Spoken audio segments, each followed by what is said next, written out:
Terima kasih Anda masih menyaksikan Kabar Utama. Pemirsa, kami akan melanjutkan perbincangan dengan Ibu Dina Sulaiman mengenai serangan antara Israel dan juga Iran ya Bu ya. Bu, tadi mengenai pertanyaan sebelum komersial break, jika apabila nantinya Amerika Serikat ini ikut membantu Israel memerangi Iran ya Bu, bagaimana dengan proksi Iran sendiri Bu?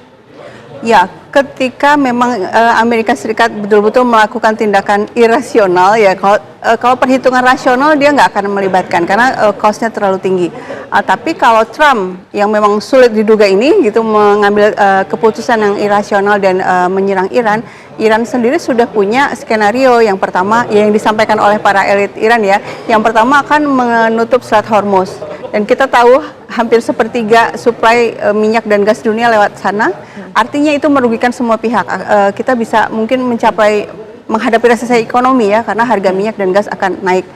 Dan kemudian juga Iran juga mengancam akan menyerang pangkalan militer Amerika Serikat di negara-negara Teluk. Nah, serangan ini juga sangat mungkin dibantu oleh teman-temannya Iran ya, misalnya Ansarullah Yaman yang selama ini juga memang sudah mengirim rudal juga ke arah Israel dari Laut Merah ya, dari Yaman di bawah. Kemudian ada juga milisi Hizbullah yang juga siap juga untuk membantu. Lalu kalau di Irak ada yang sudah menyatakan siap membantu, itu namanya milisi Islamic Resistance of Iraq.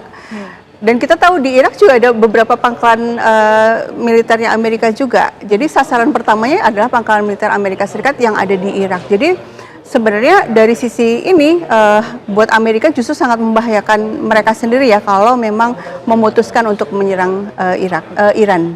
Ya Ibu, ini apabila tadi Israel merasa sudah sangat terdesak Bu, apakah opsi nuklir ini nantinya akan bisa dikeluarkan Bu? Ya,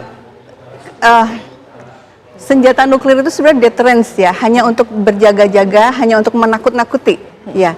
Karena resikonya besar sekali kalau betul-betul dipakai. Kalau betul-betul misalnya Israel menggunakan senjata nuklir itu, saya nggak bisa bayangkan itu kemarahan dunia akan luar biasa. Karena senjata nuklir kita tahu akan menghancurkan semuanya.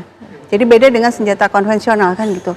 Nah, sementara dari pihak Iran sendiri itu memang laporan dari IAEA itu mengatakan nggak ada senjata nuklir itu. Iran sama sekali tidak membuat senjata nuklir. Sehingga sekarang pertanyaannya, apakah Israel akan memakai atau enggak? Saya pikir mudah-mudahan tidak ya. Tapi itu kalau sampai menggunakan itu berarti betul-betul keputusan yang sangat irasional gitu ya. Karena dampaknya besar sekali. Oke, Bu, ini jika kita lihat bagaimana kalau kita bicara soal Rusia dan Cina, Bu, karena kabarnya kan memang si Jinping dan juga Putin sudah ada komunikasi mungkin, Bu. Nah, faktor Rusia dan Cina ini juga perlu dipertimbangkan ya dari sisi apakah Amerika akan menyerang apa enggak. Karena Rusia dan Cina itu sangat berkepentingan juga dengan situasi saat ini supaya tidak terjadi perang regional ya. Karena tadi itu China sangat tergantung dari suplai minyak dan gas dari Timur Tengah. Kalau Selat Hormuz ditutup, dia akan kesulitan. Kemudian Rusia juga nggak ingin kehilangan hegemoninya juga di Timur Tengah setelah Suriah lepas. Nah, artinya mereka akan mengupayakan segala macam cara yang bisa untuk menahan Amerika Serikat agar tidak menyerang Iran. Tapi kalau seandainya betul-betul menyerang, saya pikir Rusia dan Cina akan membantu Iran gitu, tapi mungkin tidak terlibat perang langsung, melainkan bantuan-bantuan logistik. Ya. Oke, baik Bu. Ini jadi untuk mempertegas kembali bagaimana nantinya proksi-proksi Iran, tapi jangan dijawab kembali Bu. Kita akan kembali usai jeda pariwara berikut. Tetaplah bersama kami.